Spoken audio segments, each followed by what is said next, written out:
the Grammys they're a big thing in the past week. You're a Grammy winner yourself.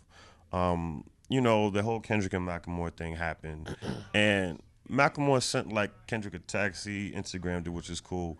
Have you ever had a situation where you wanted to make sure you reached out and comforted somebody, or just tried to reach out as a genuine thing, but it got taken as something completely different? Well, I mean, people are gonna talk, man. You know what I mean? If you really look at the situation, Macklemore and Kendrick are they're acquaintances or friends. Right. You know what I mean? That's number one. Number two, a lot of people think what Macklemore did was kind of like, oh, that was weak. He's, when has it been ever? It's sad we live in a world when it's been called weak to reach out to somebody and say that. You know what I mean? Mm-hmm. He's a kid from the Pacific Northwest. If you ever been to the Pacific Northwest, that's how they get down. You know what I mean? Like, that's how they get down. Yeah. Especially he close to Vancouver. That's how they really get down. So it's like I saw that as a great thing, man. We can't blame that man for winning that. You know what I mean? Mm-hmm. Like, we can't blame him for doing that, man. Like, we can't call him no gimmick. We can't call him none of that. Whether we like the music or not, he made a song about going to the thrift store. Who thought that was going to bang? It banged. You know what I mean? And he tapped into an audience that a lot of us hip-hoppers don't tap into, and that's the soccer mom crowd. Yeah.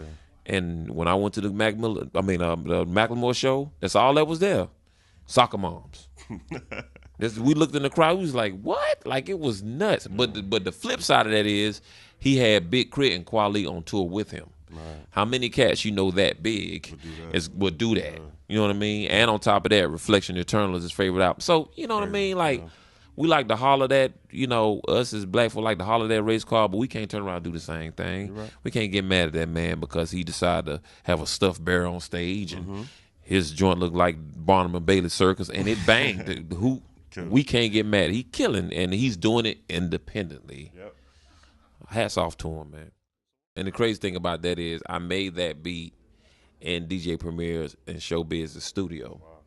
And Premier I asked him for some records. I said, Mr. Records, make some beats. And he just reached down and just gave me some records like that. And so he said, take that. And I ain't questioning it. So I went down to Showbiz room and I made the beat on Showbiz MPC 2500. And I had Showbiz for some drums. I ain't have nothing. I said, I just need to make something. And I made one. It was okay. Then I made Betty Shabazz. And Preem came down the hall, was like, yo, play that, man. I played it. He was like, man, you made it off that record? I said, yeah, I made it off that record. He said, man,